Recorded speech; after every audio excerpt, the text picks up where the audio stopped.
Bienvenidos. Bienvenidos. Bienvenidos. Bienvenidos al al Descaro. Te invito a que dejes fuera tus prejuicios y te diviertas escuchando lo diferente. Con Lorena Monteagudo y usted. Descarados, ¿cómo estáis? Volvemos con poesía y en esta ocasión con el poeta requenense Jorge Pérez Cebrián, que acaba de alzarse con el 43º Premio Internacional de Poesía Arcipreste de Ita, con su poemario De cuánta noche cabe en un espejo. Pero no es el primero que escribe, porque en 2019 publicó La voz sobre las aguas y el año pasado, 2021, La lumbre del barquero, ambos con muy buena crítica. Por tanto, un premio más que merecido y que le llevará a publicar su tercer poemario con este grandísimo reconocimiento. Y como siempre, que tenemos un poeta en el descaro, comenzamos escuchando uno de sus poemas. Festín del cuervo. Era esto. Recuerdo el humo ondeando victorioso, la tierra devastada, el mismo sol velando la miseria, los gritos adentrándose en el pecho. Recuerdo el hierro herido alzarse como un verbo contra lo alto, como un nombre perdiéndose en el aire, la sangre sobre el polvo de los siglos. Y todo sucedía en el silencio, y el mundo afuera apenas se inmutaba.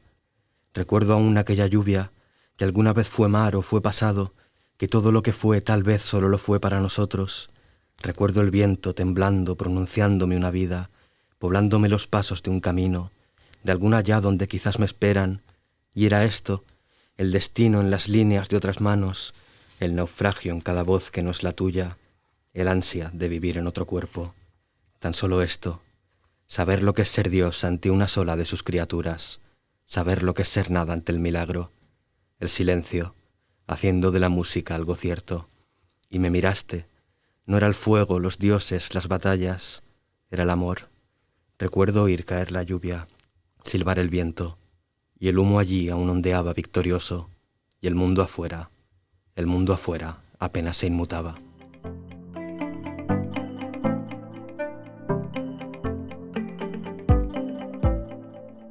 Buenos días, Jorge, ¿qué tal? Encantada de que formes parte del descaro. Muchas gracias, encantado de estar aquí contigo, Lorena. Bueno, enhorabuena, lo primero de todo, por ese grandísimo premio, ¿no?, que acabas de recibir, el 43º Premio Internacional de Poesía Arcipreste de Ita, con el poemario De cuánta noche cabe en un espejo. ¿Te esperabas ganar este premio? ¿Qué sentiste? Bueno, uno nunca se espera realmente ganar un premio. Casi cuando empieza en la poesía, yo considero que todavía estoy empezando, llevo apenas 3 años desde mi primer libro, uno lo hace casi por rutina. Lo envía a varios sitios esperando que quizá haya suerte, pero nunca se tiene la seguridad de ganar.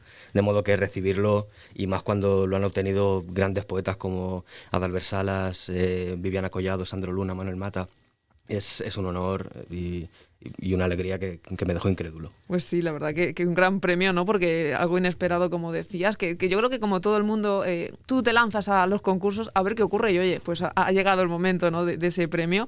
El jurado te ponía que lo valoraba así, que haber tenido la fortuna de premiar un libro de factura impecable, con un dominio manifiesto de los recursos técnicos y de la musicalidad del verso, todo ello puesto al servicio del alma, de un alma que sentimos amiga en sus gozos y derivas. Un libro de entonación lírica, pero a la vez de largo aliento y alcance. Yo creo que una maravillosa valoración que te hizo el jurado. ¿Qué opinas de lo que decían? Hombre, además viniendo de quienes vienen, ¿no? En este jurado está entre ellos Vicente Gallego, que para mí es uno de los mejores poetas, no solo de la Comunidad Valenciana, también de España. Viniendo de alguien así, o Manolo Ramírez, que está también, es un elogio importante. Sí que es verdad que yo pongo mucho esfuerzo en la técnica. Intento mantenerme, pues por ejemplo, parece una tontería, pero mantenerse en la métrica tradicional, siempre con un ritmo musical, cosas así. Y cuando uno pasa tanto tiempo trabajando esto, como es en un oficio tan solitario como es el de escribir, que te lo reconozcan y que se den cuenta de esas pequeñas manías y esas reverencias a la tradición que uno hace, es siempre un honor, sí.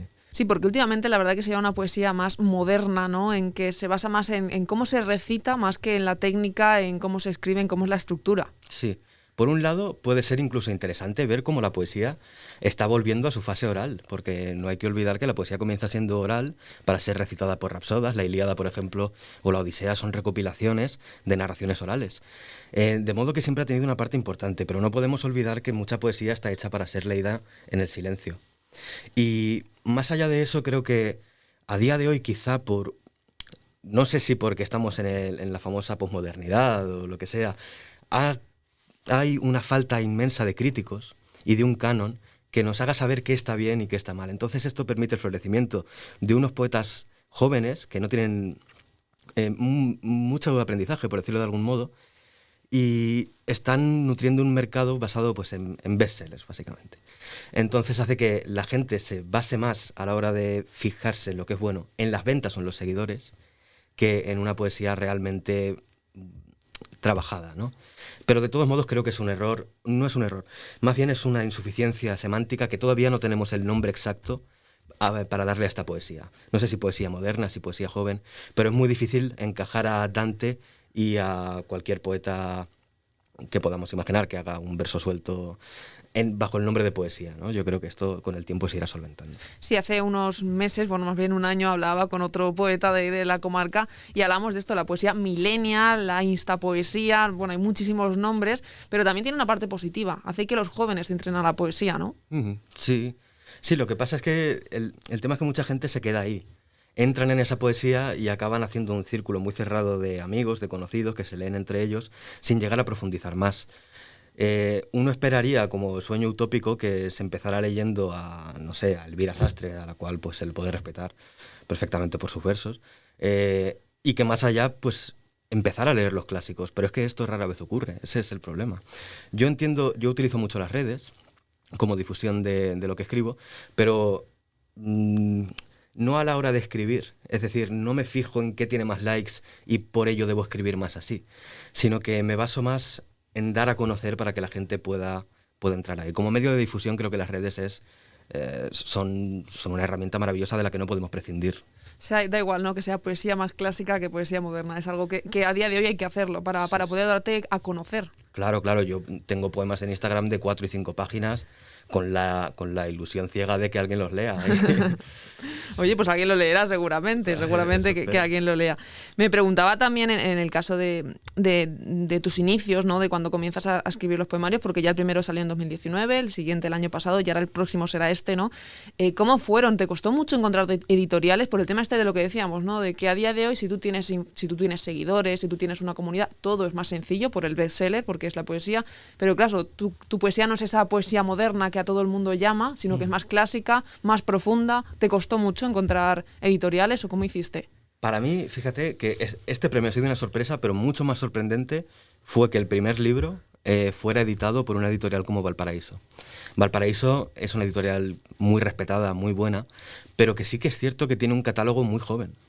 En el sentido no del creador joven, sino de que se destina a un público joven y difícilmente se encuentra una poesía enrevesada o que rinda reverencia a la tradición. En este caso fue bastante sencillo.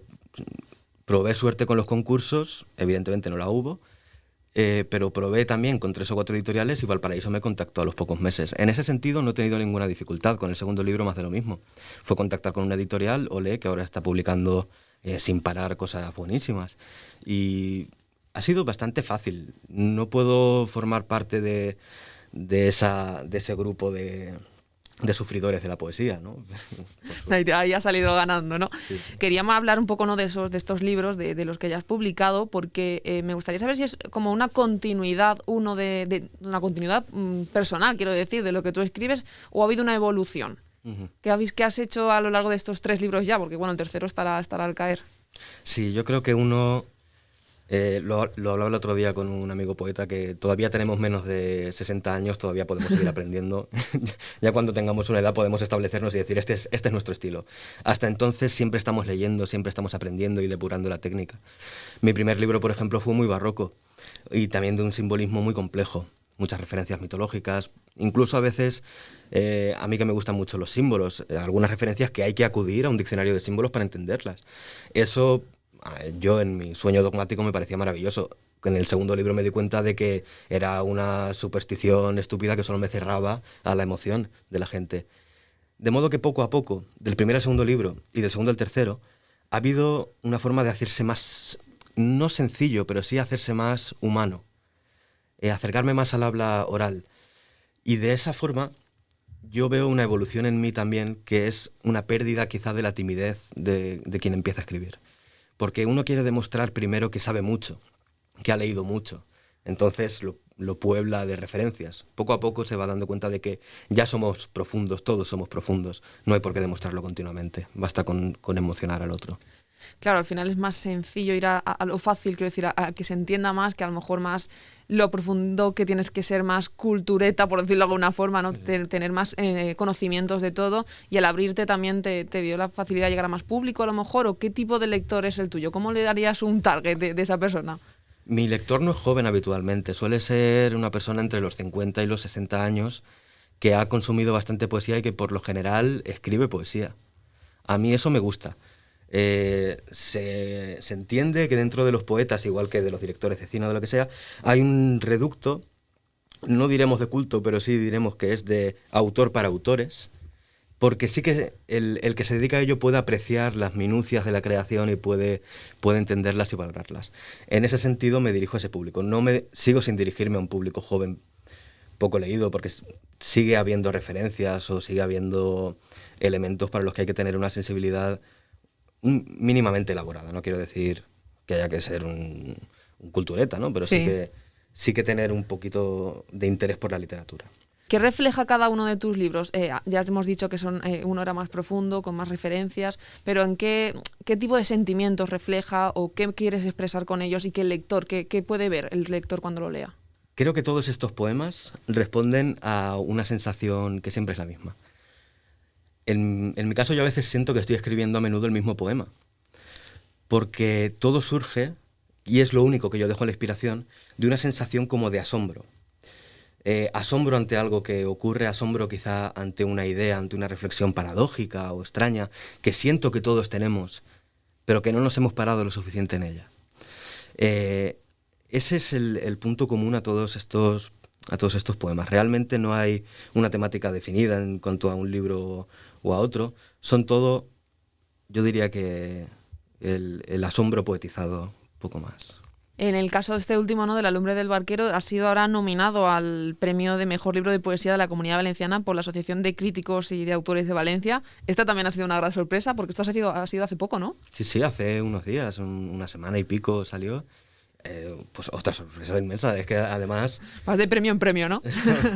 Parece, lo decía el otro día, en 2022 parece que a todo el mundo le va mal. Todo el mundo se va al traste y yo mientras en mi pequeña isla estoy contentito.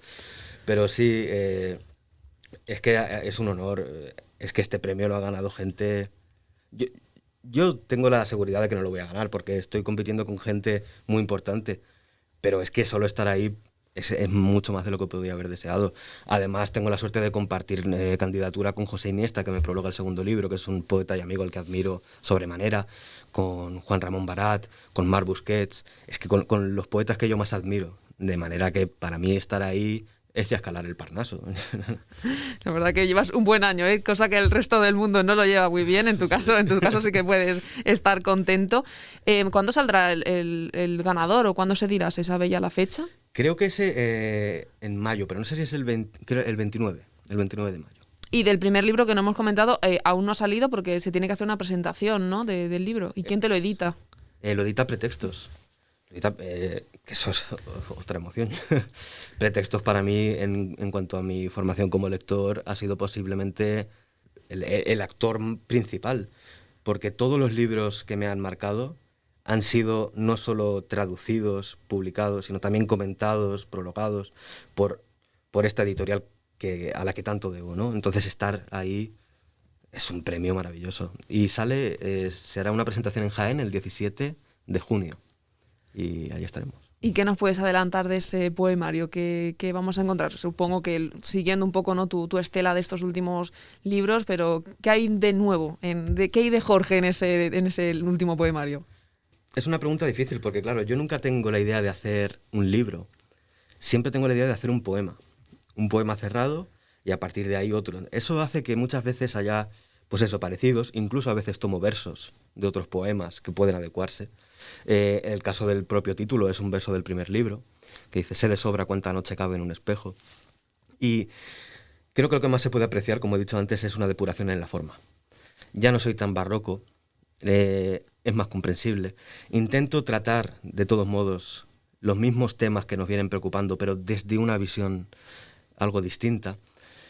Por ejemplo, hay un poema sobre el hecho de publicar un libro como algo trágico, como una tragedia, lo cual puede ser paradójico. Un poema sobre el triunfo que puede ser y la secreta alegría que hay en el olvido. Son los temas de siempre, pero vistos desde otra perspectiva, y eso a mí es lo que más me gusta, es esa visión paradójica del mundo que creo que todos hemos tenido alguna vez. Sí, la verdad que todos hemos tenido esas visiones alguna vez en nuestra vida. Seguro que ese poemario estará genial, y no sabía que venía de un verso de otro poema. Muy, muy chulo ese título también, de Cuánta noche cabe en un espejo. Y Jorge, si vamos a la pregunta del descaro, que no sé si te habrá dado tiempo a pensar alguna anécdota, ¿qué nos contarías? ¿O un éxito o un patinazo? Mira, he estado dándole muchas vueltas a eso, pero es que mi vida es una planicie absoluta. Es súper plano, no hay altibajos. No hay en realidad no, es una concatenación de rutinas y de nadas, pero creo que por una anécdota que me gusta contar, aunque no tenga trascendencia, por ejemplo, es que estuve con mi hermano hace unos años en un festival que se hacía en Tenerife, que se llamaba Starmus, donde reunían a muchos astrofísicos y gente de importancia en la física, ¿no? Entonces, una noche teníamos una cena y pues coincidimos en el ascensor con Stephen Hawking. Y claro, no sabíamos qué decir, no sabíamos cómo actuar, y justo al parar el ascensor estuvimos intentando, quizá con demasiada insistencia, por favor, una foto o lo que fuera. Parece ser que no le sentó muy bien. Las enfermeras no quisieron, él no pudo manifestarse. Y hicimos llegar tarde a Stephen Hawking a la cena en la que se le esperaba como invitado de honor. Eso es todo lo más remarcable que puedo decir. Luego hay otras cosas que por supuesto serán remarcables, pero que creo que dañarían mi imagen seriamente. Bueno, pues entonces eso no hace falta decirlo. Y entre la crítica, yo creo que tienes muy buenas críticas en tus poemas, ¿no? Sí, he tenido la suerte de que la gente es muy generosa conmigo, es muy buena. Las únicas críticas que yo he tenido como críticas ni siquiera han sido con intención destructiva, todo lo contrario. Se me ha calificado de culturalista, y es cierto, porque el primer libro es culturalista. A mí es algo que a día de hoy, de lo que a día de hoy intento alejarme, pero al margen de eso, toda la gente está siendo encantadora conmigo. Quizá porque soy joven y siempre hay un poco de ayudar al que empieza. Veremos, quizá las críticas malas cuando tenga 50 años me caigan como una lluvia. Cuando hayas escrito mucho ya llegará seguramente alguna más destructiva, que esperemos que no. Y si hay algún joven que nos escucha que quiere empezar a escribir, ¿cómo empezaste tú a escribir poesía? Porque supongo que ya de por sí serías sensible, ¿no? Ya desde pequeño tendrías esa sensibilidad que no todo el mundo tiene a la hora de escribir. Cuando tú escribes, ¿te liberas? ¿Te expresas las emociones o algo que no puedes expresar de otra forma? Yo creo en lo que decía Eliot, de que la escritura no es tanto una expresión de la personalidad como una evasión de la personalidad. Es decir, yo puedo sentir una emoción muy fuerte, pero la poesía no deja de ser una forma de encontrar significantes nuevos para significados que ya están gastados. Es decir, yo puedo amar mucho a una persona y perfectamente puedo escribir te quiero y condensar así todo mi sentimiento, pero no es poético. De manera que yo tengo que trabajar esa forma. Entonces, yo diría que lo más importante para cualquier poeta joven es que lea mucho y que encuentre la forma exacta de que sus sentimientos no sean meramente sentimientos al azar, sino que esté trayendo algo nuevo a la literatura, que esté aportando algo. En mi caso, aparte de la sensibilidad, hubo una... Suena paradójico, pero yo me enorgullezco de la humildad que tuve con 13 años de decir, no me atrevo a escribir todavía. No me atrevo porque creo que no tengo ideas buenas y creo que no tengo la técnica. Lo importante es tener una fase de lectura y de aprendizaje muy amplia que te permita que cuando te enfrentes al papel sepas con seguridad que lo que estás haciendo va a merecer la pena. ¿Y cuándo comenzaste a escribir? Pues seriamente más tarde. A los 13 años, como digo, tuve una época quizá de 3 o 4 meses de escribir poemas surrealistas de una puerilidad lamentable. A partir de ahí me di cuenta de lo necesario de la lectura. Quizá hasta los 16 no me embarqué en traducir autores. Sobre los 17 a aportar ideas mías a esas traducciones, y yo diría que fue a los 18 años cuando empecé a escribir sonetos. Creo que fue así. O empecé ya a practicar con los sonetos, pero el tema es que empecé a hacer sonetos ya con ideas propias. A hacer verso libre no me atreví hasta, pues seguramente, los primeros poemas que hice son estos, los del primer libro. de manera que fue muy tardío. Bueno, pero va bien ya la cosa, no va tardío, pero va la cosa bien por todos los premios que estás recibiendo, por las nominaciones también.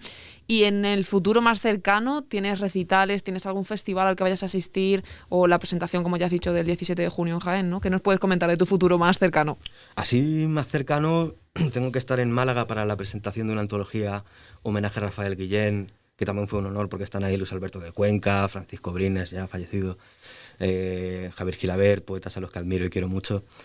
Y esto será en Málaga el día 29 de marzo y seguramente si el que nos está escuchando es de Valencia o de aquí, a mí me pueden encontrar en casi todas las presentaciones que se haga de poesía en Valencia. Yo no me pierdo una.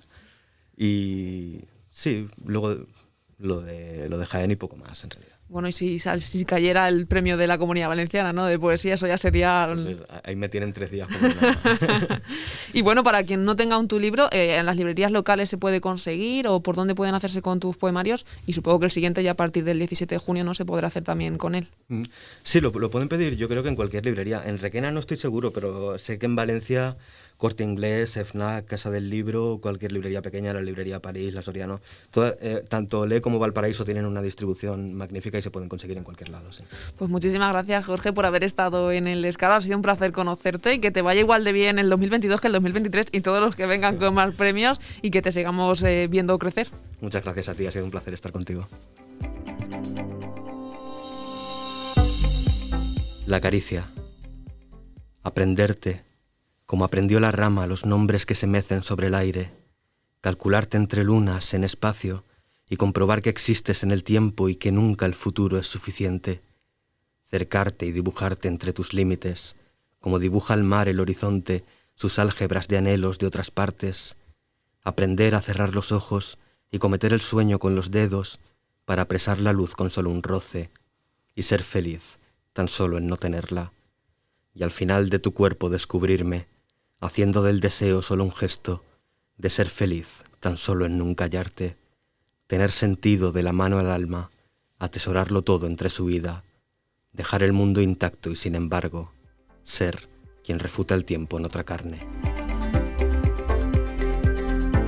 Descarados y descaradas, haceros cuanto antes y disfrutar leyendo los poemas de Jorge Pérez Cebrián. Su primer poemario, La voz sobre las aguas, el segundo, La lumbre del barquero, y esperaremos con muchas ganas el próximo y tercer poemario de Cuánta noche cabe en un espejo. Hasta la próxima semana.